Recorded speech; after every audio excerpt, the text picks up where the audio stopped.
Have you ever risked your life to save a creature from legend, just because its eyes reminded you of someone you lost? In the rainy wilderness of Blue River, a grieving widow living alone made a choice no one else would dare. The truth is, Bigfoot not only exists, it remembers kindness, it protects, and it grieves. This woman didn't just save a creature. She unknowingly opened a bridge between humankind and something ancient, watching from the woods. This story comes straight from 1993 records, with testimonies from real residents of Blue River, people who witnessed something strangely human in the eyes of a myth. In this video, you'll discover why a so-called monster guarded an old woman's home, what 3 knocks in the night meant for an entire town, and a message that will forever change how you see silence in the forest. Ruthie May, 61, lost her only daughter to drowning. She swore no living soul would ever die alone again. She saved a baby Bigfoot during a storm and received her daughter's long-lost locket in return. Later, she rescued the very man who set a trap for the creature.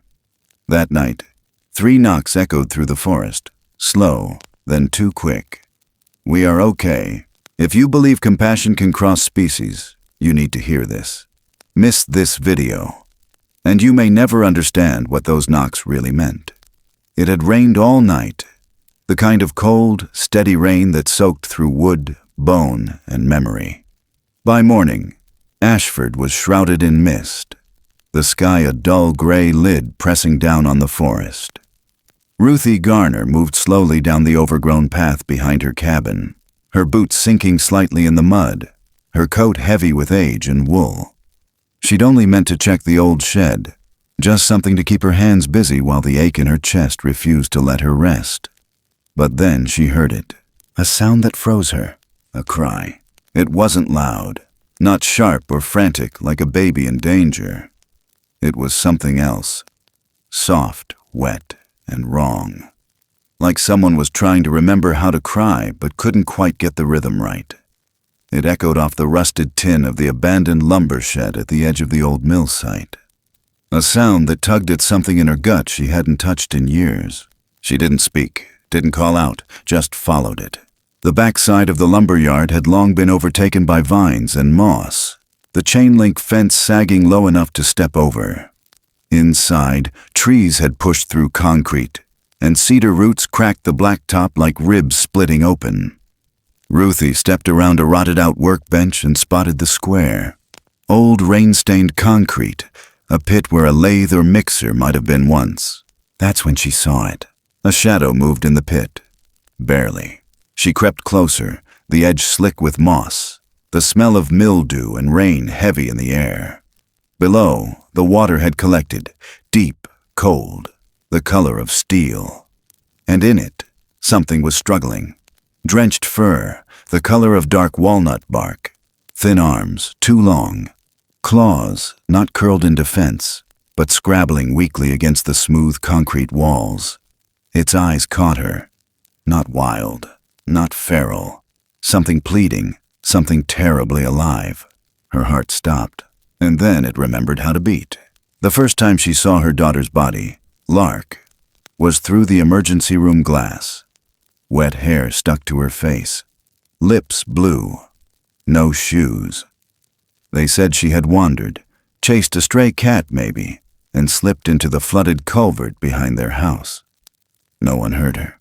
No one found her until it was too late. Not this time. Not again. Ruthie backed away from the pit, hands shaking, eyes darting until she spotted a stack of old scaffolding planks leaning against the wall. She grabbed one, heavy, waterlogged, dragged it with effort to the lip of the hole, and wedged it down into the dark water. It slid, hit the concrete wall with a loud knock, splashed. The creature flinched but did not scream. It blinked at her, waiting. "Don't you give up," she whispered.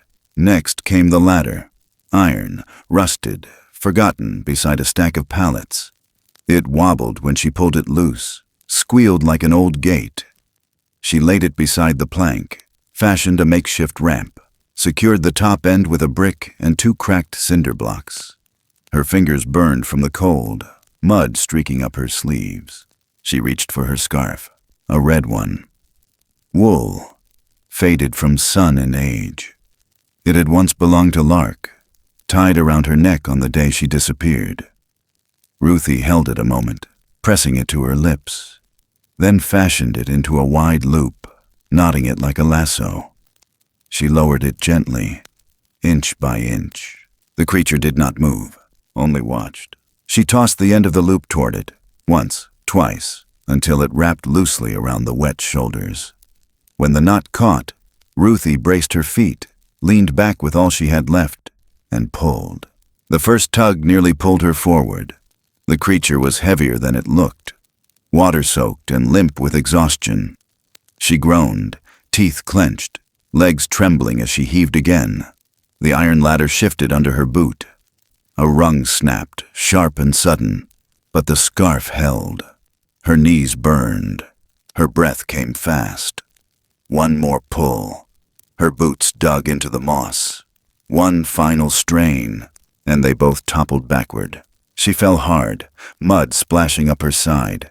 Something sharp scraped her elbow, but she didn't care. She rolled to her side, coughing, and turned to look. It lay next to her. Not moving, not making a sound, not crying. She reached for it, unsure if it would flinch or flee or bare its teeth. But it didn't. She touched the wet fur. Matted, heavy. She found a pulse under the skin, fast and thready. She wiped mud from its brow, from the corners of its eyes. They opened slowly. Dull light reflected from the gray morning sky, but its gaze stayed on her, like it remembered something. Or maybe just her. She didn't speak. There was nothing to say, only breath between them. Cold air, the far-off hush of water dripping from the shed roof. Then, from deep within the trees behind the lumberyard, 3 slow knocks. Boom, boom, boom. Low, hollow, like someone striking the base of an ancient tree with the butt of their palm. Not an echo, not a trick of wind. She froze. The creature turned its head, eyes wide. Silence returned, except for the soft ticking of rain. Ruthie sat there, one hand still gripping the scarf, the other resting gently on its chest. The ground beneath them was soaked. Her legs were numb from the knees down. But something had shifted. The air was listening. The woods had seen. She didn't know what she had just pulled out of that pit. It wasn't human, no. But it wasn't just an animal either. It had cried, and when she reached out, it didn't run. She looked down at it, small, fragile, despite its strange frame, dark fur clinging to every rib. "I won't let you die here," she said. Not to the creature exactly, but to the world around her. To the pit that swallowed things, to the ghosts that never stayed buried. The creature made no sound, but its breathing calmed. Its eyes closed. Another knock came, faint, farther away now. Maybe wind, maybe not. She gathered it in her arms, barely able to lift the weight, and rose on stiff legs. The trees behind her remained still. No birds, no snapping branches, only mist curling like breath against the bark. She began to walk, slowly, each step a memory, each step forward with something that didn't belong to her, but somehow did. And as she crossed the rusted fence line back toward the cabin, scarf trailing in the mud, breath fogging in the cold air, the sky began to lighten just enough to see the cedar needles glisten. Still no bird song, only the memory of those 3 knocks. The sound of something ancient paying attention, something waiting. She didn't look back. The past never changed shape when you stared too long. But it changed when you reached in and pulled something out, especially when no one else would. And maybe, just maybe, the forest had cried through borrowed lungs, because it knew she'd answer. And this time, no one would drown alone. The fire had nearly gone out by the time Ruthie got the door shut behind her. Rainwater dripped from the hem of her coat as she crossed the creaking floor, holding the sodden weight in her arms like something fragile and ancient, something that might vanish if jostled too hard. The house smelled of cedar walls, mothballs, and something sweet left too long in a jar. A scent that used to mean comfort. Now it just meant memory. She lowered it gently onto the rug by the wood stove, a tangle of limbs and fur slicked dark by the cold.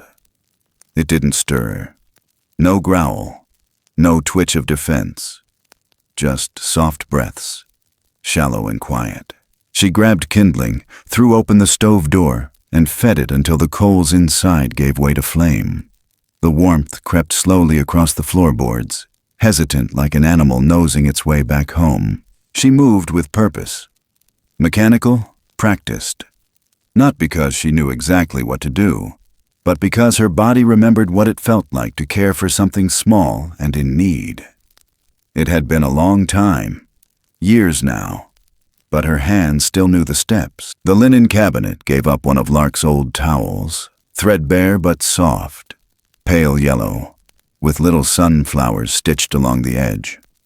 Ruthie laid it across her lap and began blotting the creature's arms and shoulders, working gently around the fur, avoiding the tender areas where it flinched. The smell of wet earth and brackish pond water clung to its skin. Its foot was swollen, a gash across the upper side, just above the heel, crusted with grit and dried blood. She made her way to the kitchen, where an old mason jar of honey sat dusty beside the oatmeal tin. She set a pot to boil, then opened the cabinet over the stove. There, behind a forgotten can of peaches, stood a half-empty bottle of whiskey. The good kind. The kind her husband used to take on hunting trips, back when they still spoke to each other. She poured a little into a clean enamel bowl, tore one of her old flannel shirts into strips, and knelt by the creature's feet again. The cut was worse than she thought.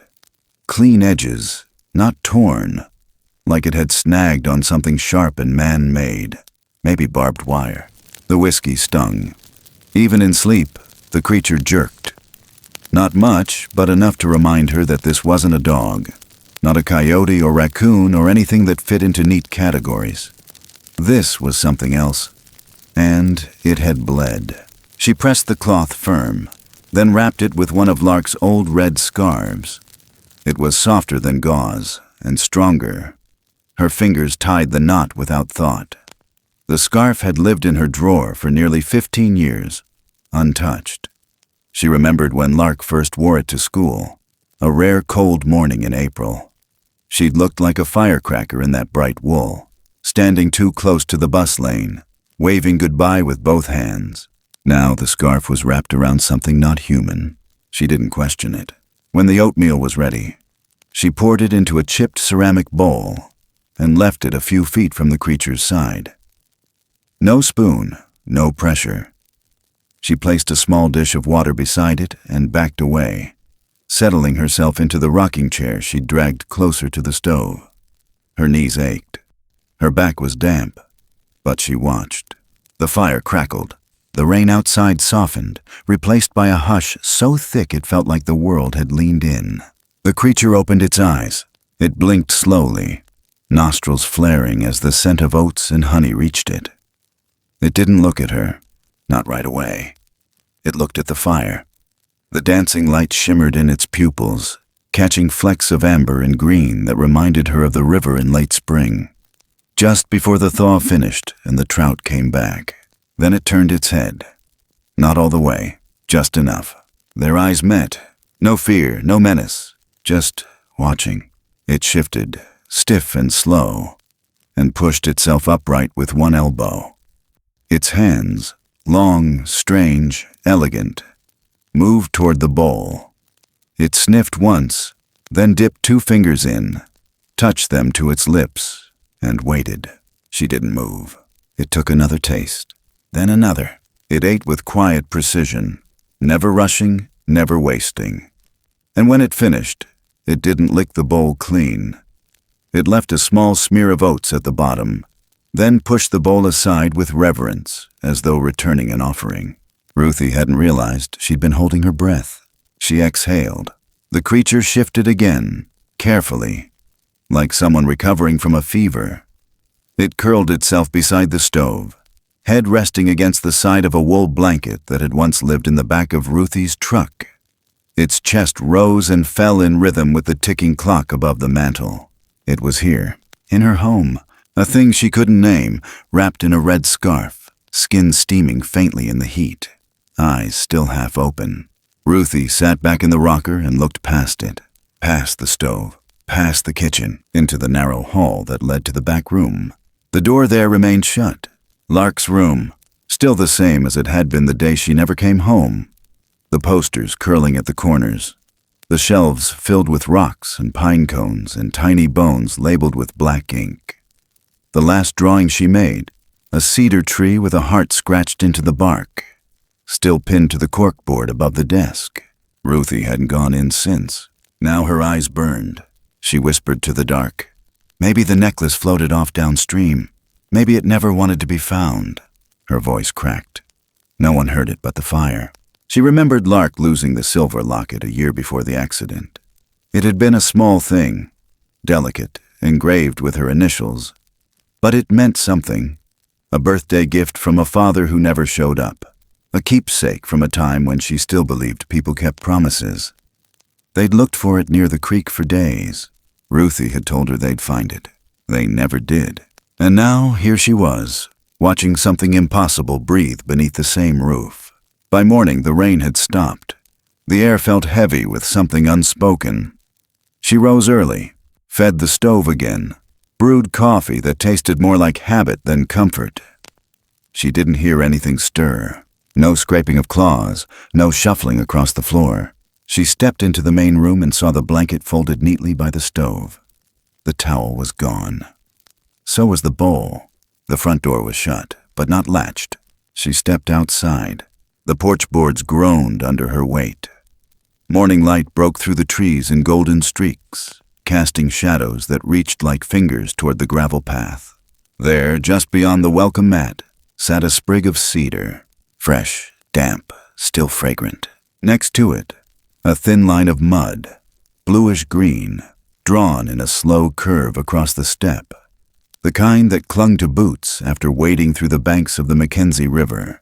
She didn't move, didn't call after it, only stood there in her slippers, one hand gripping the edge of the door frame. Somewhere in the trees, a jay called out once, sharp and singular. Then nothing. The woods had swallowed it again, but not before it left something behind. Not before it saw her. Not before it knew what warmth meant. And now, somewhere deeper in the timberline, something was awake. Something remembering, something watching back.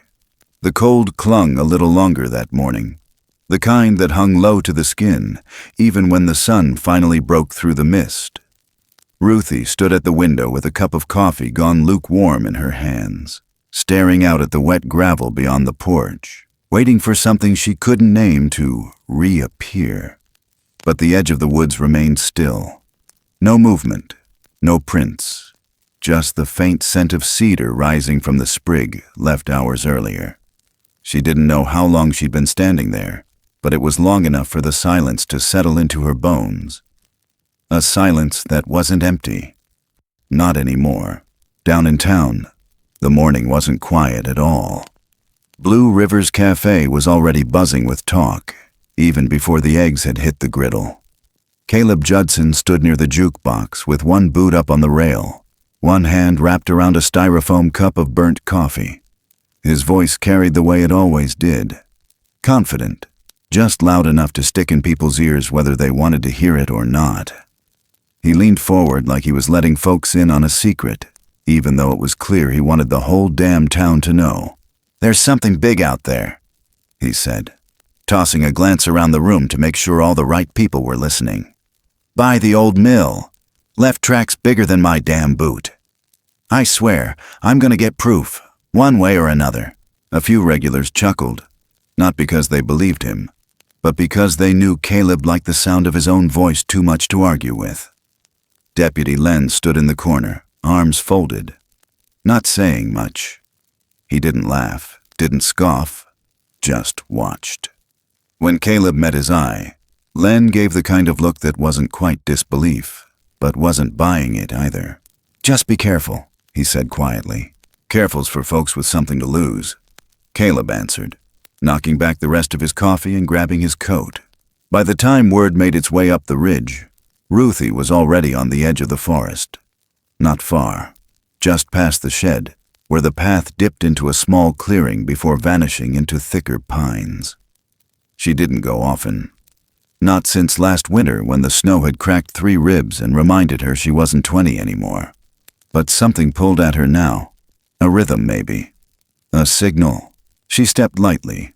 Following the trail her boots remembered better than her eyes did. There, just past a fallen log and beneath the wide branches of a Douglas fir, she stopped. 3 stones, laid carefully in the shape of a footprint. 2 smaller side by side. 1 large behind them, heel set deep into the soil. Between them, nestled with intention, lay the red scarf. Washed, folded, clean. She didn't breathe for a second. She crouched beside it, running her fingers across the fabric. The knot she'd tied days before was still visible, looser now, but intact. The ends had frayed slightly at the tips. A breeze stirred the cedar branches above her, and as it passed, the edge of the scarf lifted gently like it wanted to speak. Then came the sound, a soft creak of wheels on gravel. She turned to see Marjorie Bell's old veterinary truck pull up the road and idle at the fork. Ruthie stood slowly, dusting off her knees, and waved. Marjorie climbed out in her usual thick vest and green ball cap, her silver braid tucked down the back. "Brought the supplies you asked for," she called, lifting a cardboard box from the passenger seat. "Antibiotics, gauze, the antiseptic cream. You expecting a wild dog?" "Something like that," Ruthie replied, stepping forward to meet her. Marjorie glanced past her toward the trees. Her eyes didn't linger long, but they narrowed just enough to register concern. "You all right, Ruthie?" "I'm all right," she said. "Thanks for the delivery." "You sure you don't want me to take a look? Might be able to give you better dosing instructions if I know what you're dealing with." "No need, it's not hurt anymore." Marjorie hesitated, then handed over the box. "Well, you know where to find me." Ruthie nodded, and as the truck rumbled off, she turned back to the clearing. The wind picked up again, this time rattling the branches above her. A loose cedar limb shook, and for the briefest moment, the rustling sounded like a breath being held. She picked up the scarf, folded it again with care, and slipped it into the side pocket of her coat. That night the woods were louder than usual. Not with animals. There were no owls calling, no coyotes singing. Just the wind, moving with intention. Just the creak of trees leaning against one another like old knees giving way. She stepped out onto the porch after midnight, the kettle still warm inside, and carried with her a small tin pot filled with cornbread and berries. She placed it on the top step, beside a flat river stone she'd kept near the door since Lark's funeral. She didn't say anything. She didn't need to. The firelight behind her flickered against the glass, and the scent of smoke clung to the wool around her shoulders. By morning the pot was empty. Gone was the bread, the berries, even the folded napkin she'd tucked beneath it. In its place were 2 small round stones, perfectly smooth, set side by side like sentries. Across the top step, a line of resin had been dragged. A thick, tacky stripe of pine sap smeared in a diagonal from one corner to the other. Not random, not accidental. A sign. She didn't clean it, didn't touch the stones either. Just sat on the step with her coffee and watched the tree line. By late afternoon, Caleb was out at the lumber yard. His boot prints easy to spot in the soft dirt near the edge of the pit. He carried a camera this time, an old one, strapped around his neck like a badge. His hands were dirty, his sleeves rolled, and the excitement in his eyes was sharp as flint. He measured the prints, real or imagined, with a tape that kept curling back at the ends. Took photos, scratched notes, circled things in red chalk. Deputy Len pulled up not long after, leaning against the hood of his cruiser as he watched Caleb with his arms folded tight. "You plan on selling those pictures to the Inquirer?" he called out. "I plan on being right," Caleb said.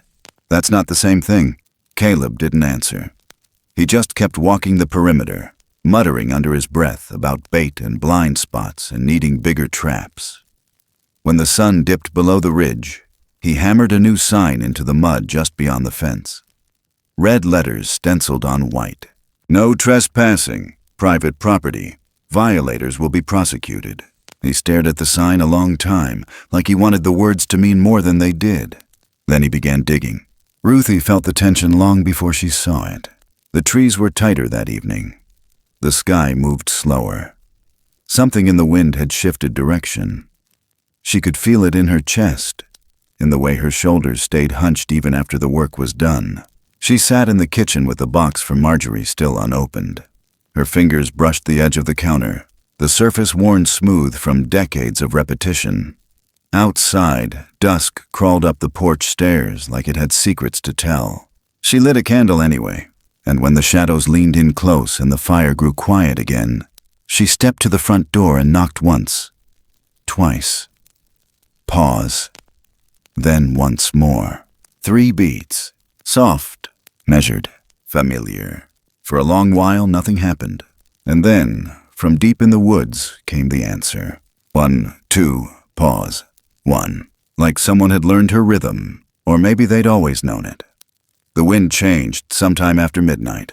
Ruthie woke with a start, not from sound, but from stillness. The kind of pause that doesn't feel right. The stove had gone low, and the room was colder than it should have been. She sat up slowly, eyes adjusting to the dark, and waited. There it was again. Not silence, a presence, not a noise, but the shape of where noise had been. She stepped out onto the porch without her coat, breath blooming into mist as her bare feet met the wood. She didn't know what she expected. Maybe nothing. But then she saw it. Out past the edge of the tree line, half hidden in the thinning fog, a shape. Tall, broader than any man. Still as stone. Not moving, not approaching. Just standing there, almost blended into the pines behind it. A shimmer of light caught one side of the silhouette, and for one frozen second, she could make out the curve of a shoulder, the thickness of an arm, the barest glint of amber eyes. It wasn't trying to scare her. It was watching. She didn't speak. She didn't move. The distance between them felt ancient. She went back inside. Ruthie lit the stove and warmed a skillet of cornbread she'd made earlier that week. Crushed some dried berries and mixed them into a little jar of honey. By the time the sky began to gray at the edges, she'd plated everything in a wide wooden bowl and laid it carefully on the front step. Then she stepped back and waited. It wasn't gone. She knew it by the shift in air, by the prickling behind her ears, the way the woods held their breath like a tide waiting to surge. But when she checked again at sunrise, the bowl was empty. In its place, a new message.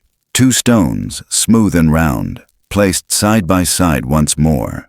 But this time, a line had been drawn between them in thick amber resin. Pine sap smeared in a deliberate mark across the step, cutting diagonally from corner to corner. It wasn't just offering. It was sign. Guarding. That night, she opened the old drawer beneath the sink, the one she hadn't touched since her husband passed, and reached for the small jewelry box tucked beneath old keys and rusted drawer pulls. Inside, velvet faded nearly to gray, was the chain, or rather, where the chain should have been. The silver locket, Lark's, gone. Her fingers brushed the imprint left in the cloth. Her breath caught. She hadn't worn it, hadn't moved it, hadn't even opened the box in years. She didn't speak. She just closed the drawer again, slowly, like if she moved too fast, it might vanish completely. The next day, the quiet didn't hold. Deputy Len had been up early, already at the edge of the property line by the time the light hit the rusted "No Trespassing" sign. His cruiser idled with the door open, one hand on his hip, the other resting on the handle of the shotgun he kept in the back. He hadn't raised it. Not yet. But he'd seen something. A shape near the tree line, just past the clearing. Tall. Moving slowly. Watching. He fired once into the air, a warning. Caleb showed up 20 minutes later, chest puffed and voice booming. He demanded to know what Len had seen, and whether it matched the prints near the mill site. When Len didn't give him a straight answer, Caleb declared he'd find the thing himself, and dragged out a pair of hunting cams, muttering about thermal sensors and catching it in the act. Ruthie stood at her window, not trying to hide. She watched them both from behind the glass. The curtain barely shifted to one side. She saw the way Caleb smiled when he found the tracks. Bigger now, pressed deeper into the wet earth, as if something heavy had passed through not long ago. He was too proud to see it, but she could feel it clear as day. The thing he was chasing wasn't running. It was circling, waiting. She left the window and moved through the house, her steps slower than they used to be, each one echoing softly on the pine floor. She moved past the kitchen, down the hallway, toward the bedroom she hadn't opened in nearly 2 years. Lark's room. The air inside was stale, the kind of stale that carries memory like a scent. Dust swirled in the slant of afternoon light from the single narrow window. The walls still held posters faded to blue-gray, the shelves still lined with dried pine cones and labeled stones. But the small wooden dresser caught her eye. Top drawer, back left corner. She opened it. Nothing. Just notebooks. Hair ties. A single dried clover pressed into the fold of an old diary page. The locket was gone. It wasn't misplaced. It wasn't lost. It had been taken. Or returned. The next morning it rained again. Not a downpour.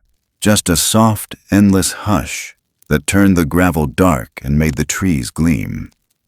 Ruthie stepped out to feed the chickens, coat zipped up tight, scarf wrapped around her neck like armor.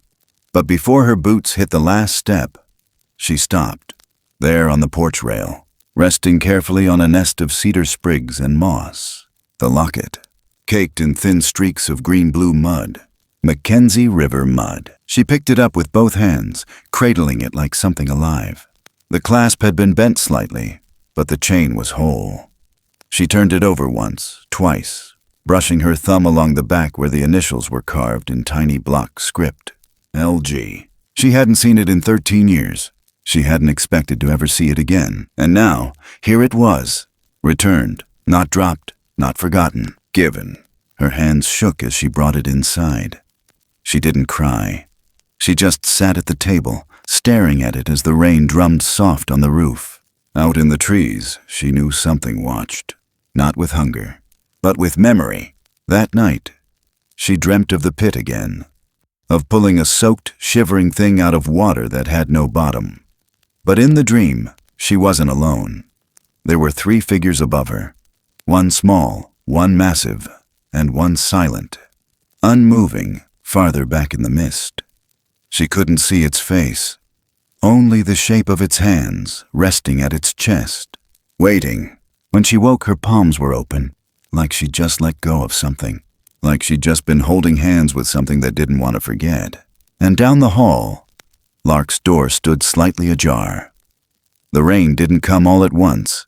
It crept in slow, a gray hush that built in the branches like breath before a sob. By mid-afternoon, it was steady. By dusk, it was pouring. Thunder moved across the ridge like an old animal dragging its belly over the treetops. Ruthie stood at the window again, staring into the thick blur of falling water, the locket still cold in her palm. Her fingers hadn't stopped tracing its edge all morning. The weight of it felt strange now, not because it had returned, but because it had been taken in the first place. She didn't hear the knocks this time. She felt them. Not on the door, not on the walls, but deep in the ground. A pattern, not just random noise, but something more. A beat. A signal. She left the kettle warming and stepped into her boots without tying them. Coat already on, scarf looped loose at her throat. She grabbed the flashlight from the hook by the door, but the power flickered just long enough to remind her the batteries were nearly dead. She didn't turn it on. She just held it. The sky above the timberline was dark, but not with night. Just thick with rain and the kind of wind that carried water sideways. She moved downhill, past the shed, her boots sliding a little on the moss-slick slope. The world smelled like pine bark, metal, and river stone. Somewhere deeper in the woods, a raven called out. Once, then silence. She didn't have a plan. She just followed the pulse. A rhythm her bones seemed to recognize. It led her through the lower brush to a shallow ravine just north of the old mill road. Years ago, there'd been a footbridge here. now long collapsed. She stepped carefully down into the hollow, using roots and wet rock as handholds, her breath coming harder with each footfall. Then she stopped. Below her, in the runoff gully where the water churned around brambles and broken logs, something large had fallen.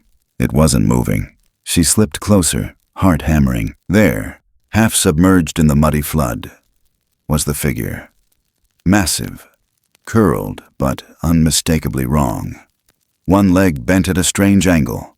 Its fur, dark, thick, rain-matted, was tangled in a coil of barbed wire stretched tight across the bank.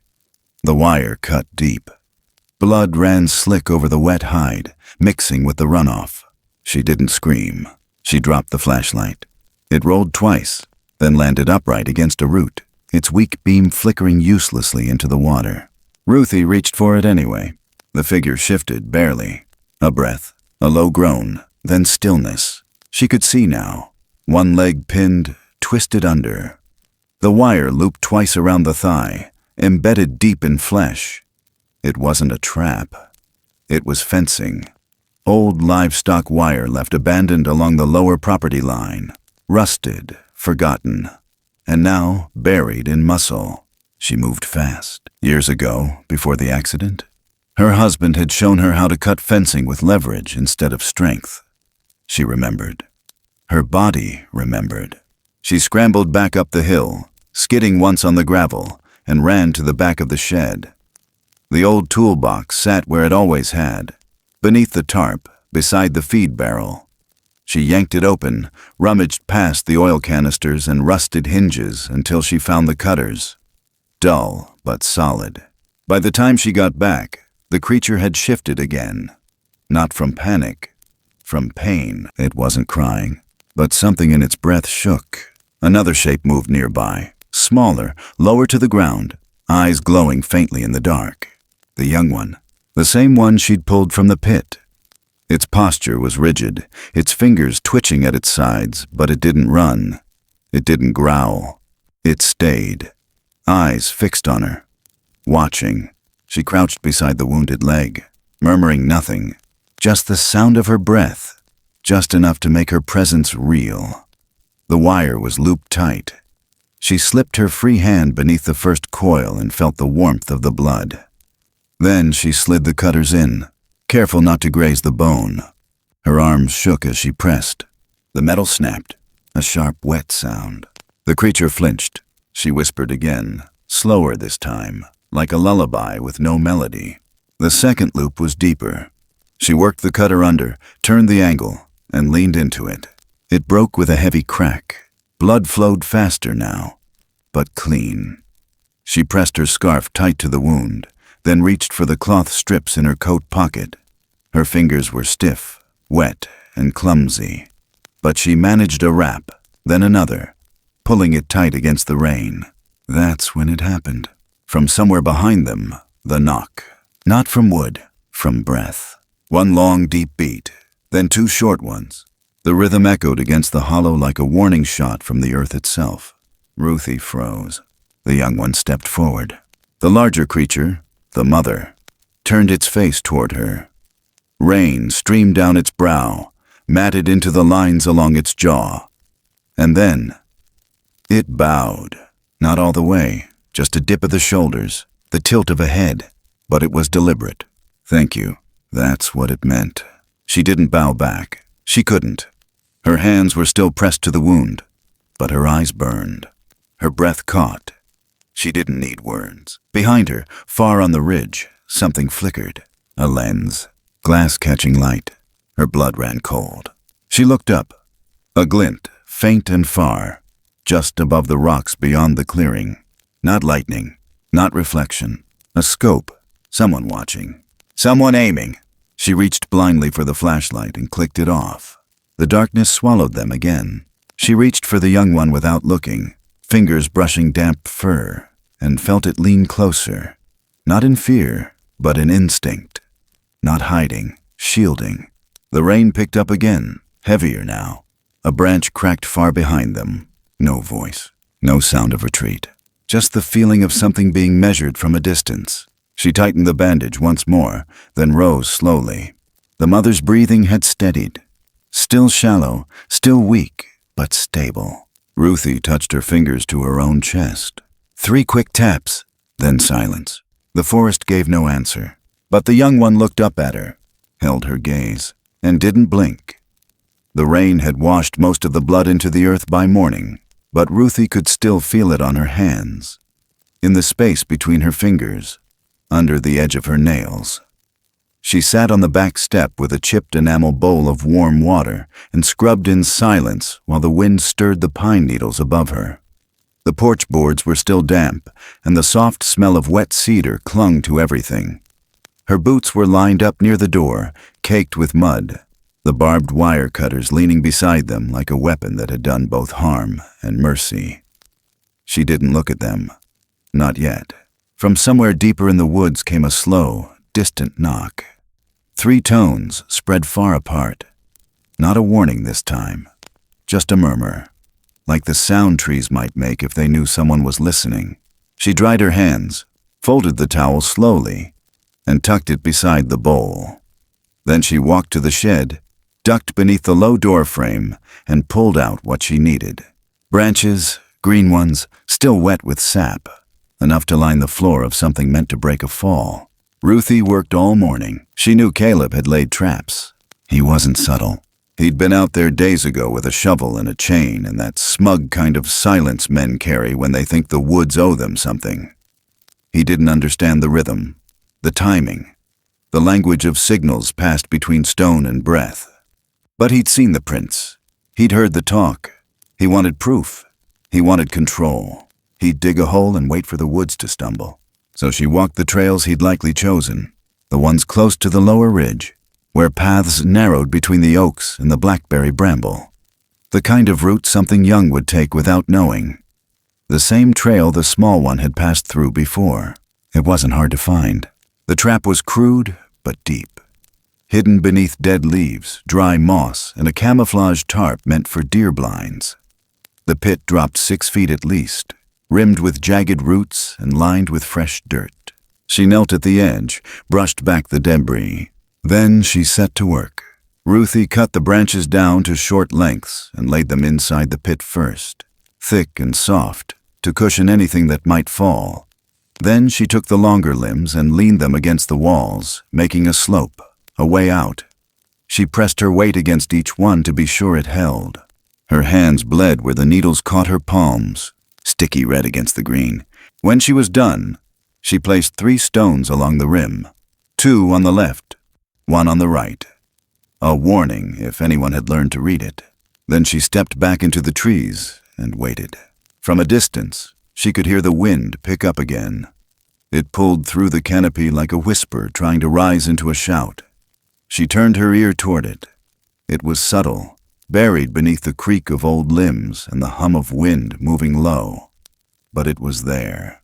The sound of someone following a path they didn't know was marked. She crouched low, her body pressed behind a cluster of brush. She didn't have to wait long. Footsteps, hard and fast.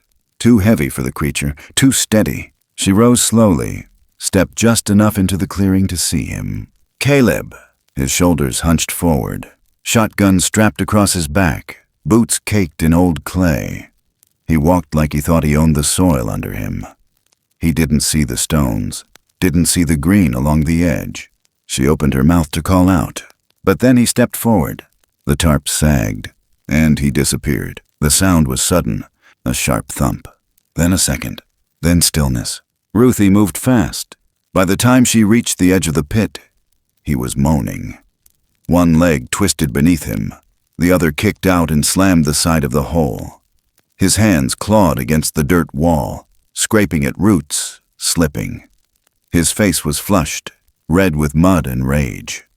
The pain hadn't hit him fully yet, but it would. She saw it coming in the way his breath began to hitch, the crack in his voice when he barked out her name. "What the hell? What did you do? Get me out of here!" Ruthie didn't answer. She just looked down at him, at the man who had dug a hole for something he didn't understand, and fell into it himself. "You built this!" he shouted. You think you're some damn protector?" She unhooked the old rope from her satchel, looped one end around a branch, and dropped the other down. "You want out," she said quietly. "You climb." "I think my damn leg's broken." She didn't move.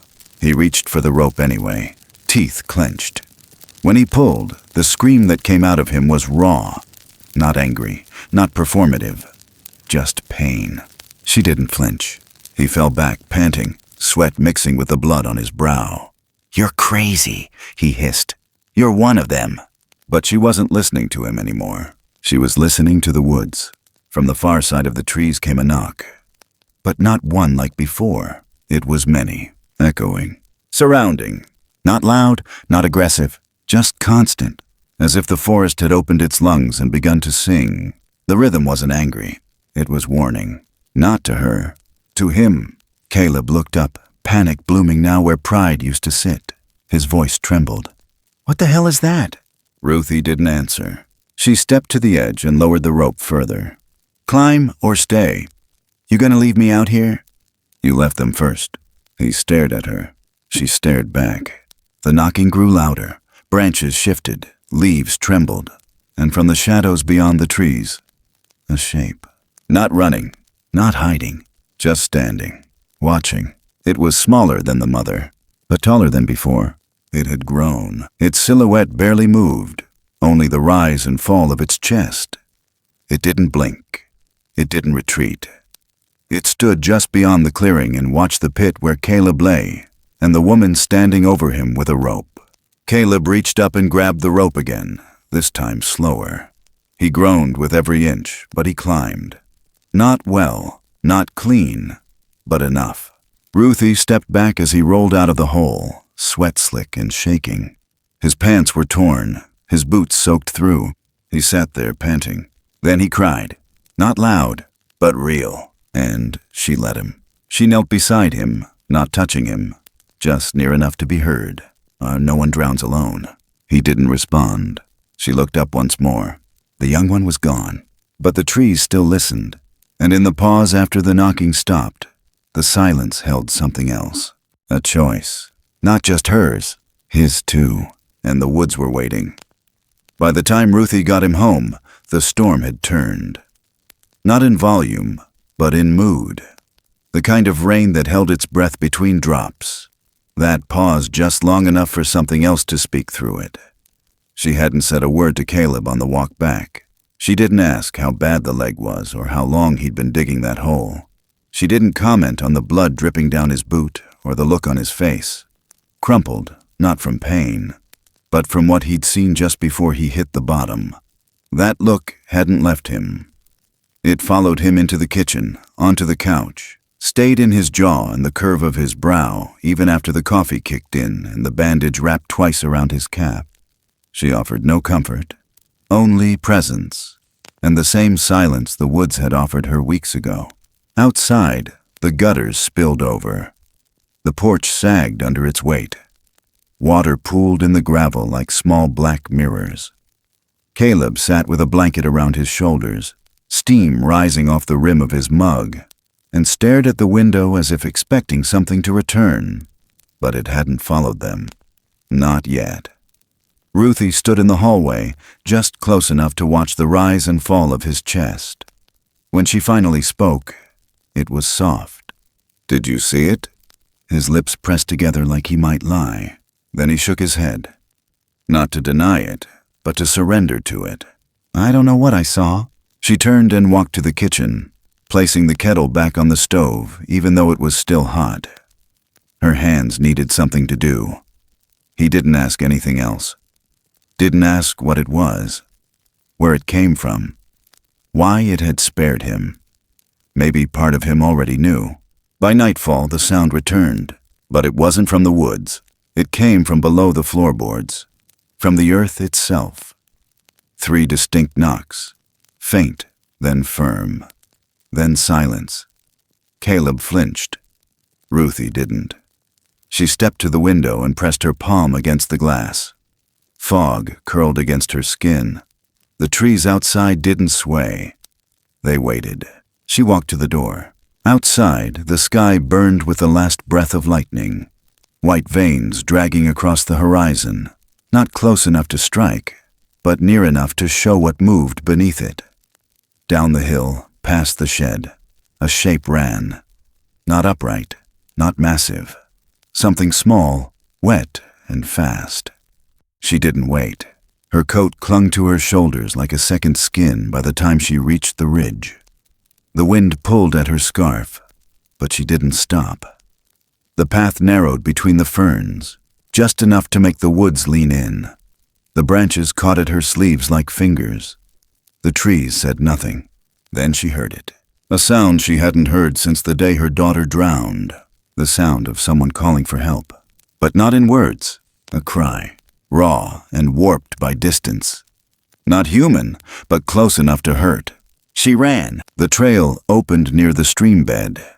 Water rushed fast now, the current swollen from days of rain. The rocks beneath it slick and jagged. On the far side, a small form darted back and forth, not crossing, just pacing, as if trying to decide whether to leap or wait. It was him, the small one. The same eyes, the same hands. His chest rose and fell like wings. He didn't see her yet, but something else did. From the west, a shadow moved, broad, upright. It stepped from behind a tree like it had always been there. Ruthie froze. It wasn't the mother. It was taller, shoulders wider. Its fur was darker, almost blue-black in the rain. Its hands hung at its sides, fingers long enough to brush its knees. It didn't snarl, didn't growl. It simply looked toward the boy and took a step. The young one saw it and screamed. Not loud, but pure. Then it turned and bolted across the water. Its foot slipped. The current took him. Ruthie didn't think. She threw the flashlight, boots and all, and dove. The water was colder than she remembered. It pulled her sideways, tore at her coat, pushed her beneath the surface and filled her ears with roar. Her hands shot forward blindly. Something brushed her arm. Then again, a shape. She reached, missed, reached again. She caught him, barely. Her fingers closed around his wrist, then his shoulder, then his chest. His fur was heavy. He thrashed once, then went still. She kicked. It wasn't graceful. She swallowed half the river before she made it to the bank. She dragged him onto the gravel, chest heaving. His eyes were open, blinking, alive. She sat back, coughing, and that's when she saw the other figure, standing just beyond the boulders, watching. The large one had not moved. It hadn't followed, only watched. A low sound came from it. Not a growl. A breath. Long and deep, like the wind falling through a canyon. It raised one hand, pressed it against its own chest, 3 times, then turned and vanished between the trees. Ruthie sat there, soaked, her heart rattling in her chest, the small one breathing beside her, and tried to understand what she'd just seen. Not the thing, the gesture. It had known her, or known of her, and it had not attacked. It had warned. She stood slowly, helped the young one up. He clung to her coat like a child half awake, his legs trembling but moving.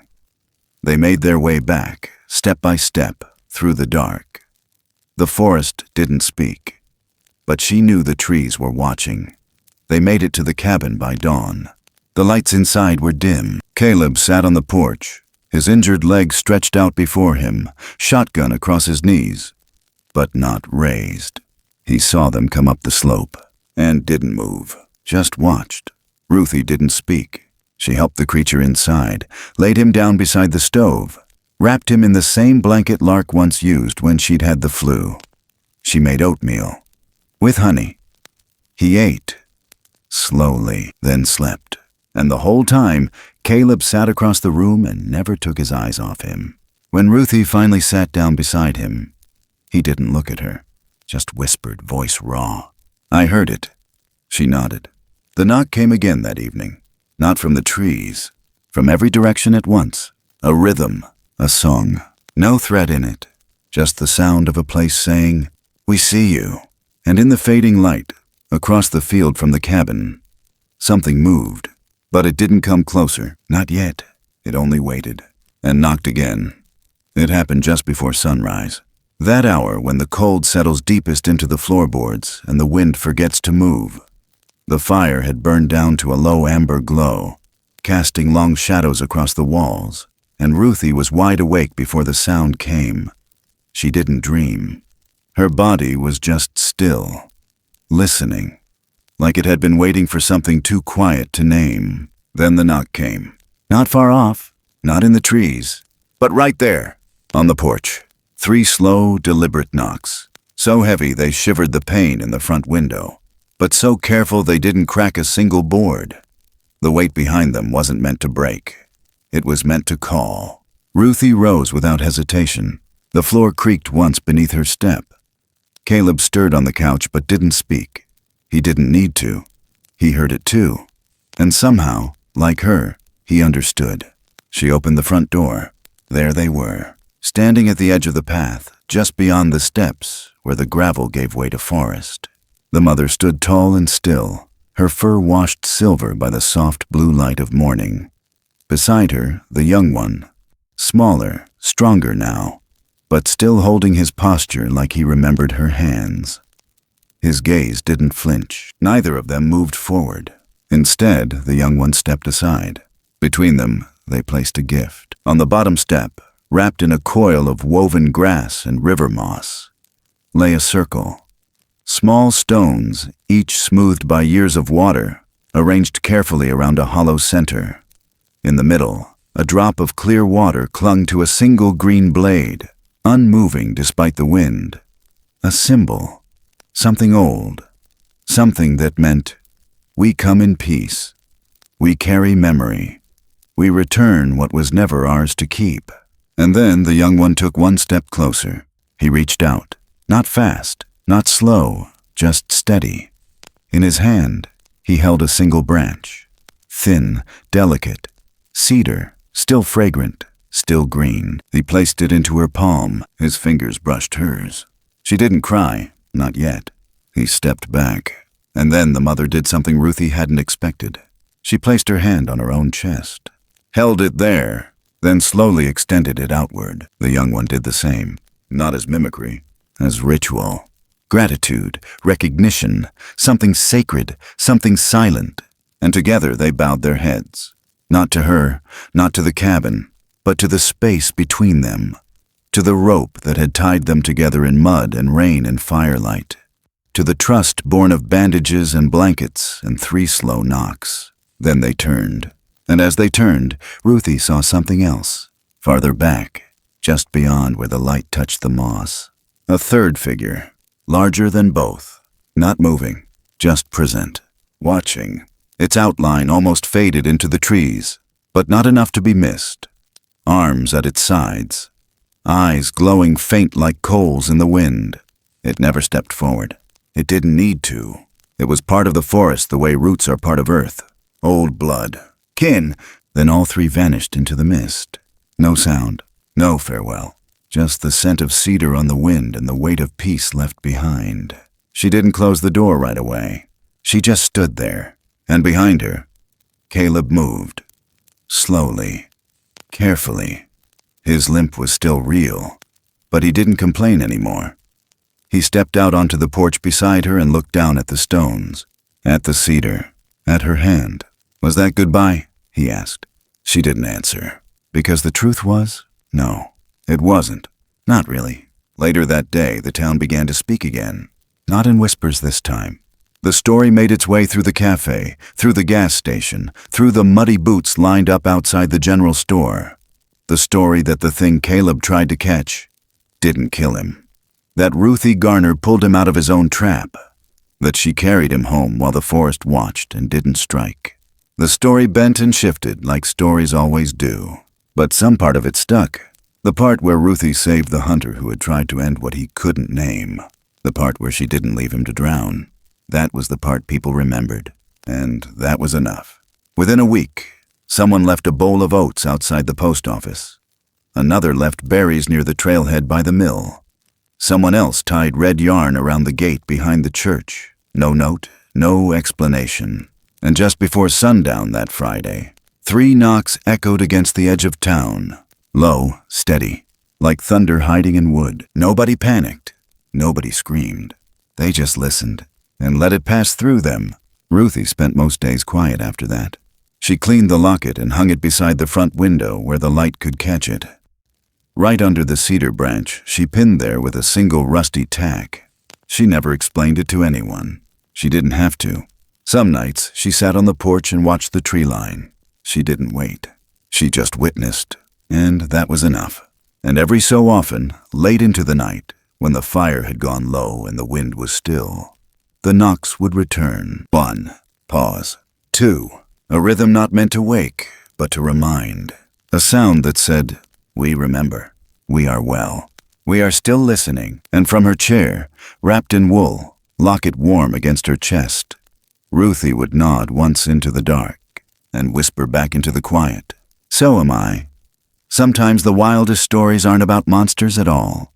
They're about mercy, about choosing to reach out, even when fear tells us to pull away, about the quiet strength it takes to listen, to truly listen, when the world demands noise, proof, control. And sometimes, the scariest parts of the woods aren't the shadows that move, but the parts of ourselves we thought had drowned long ago.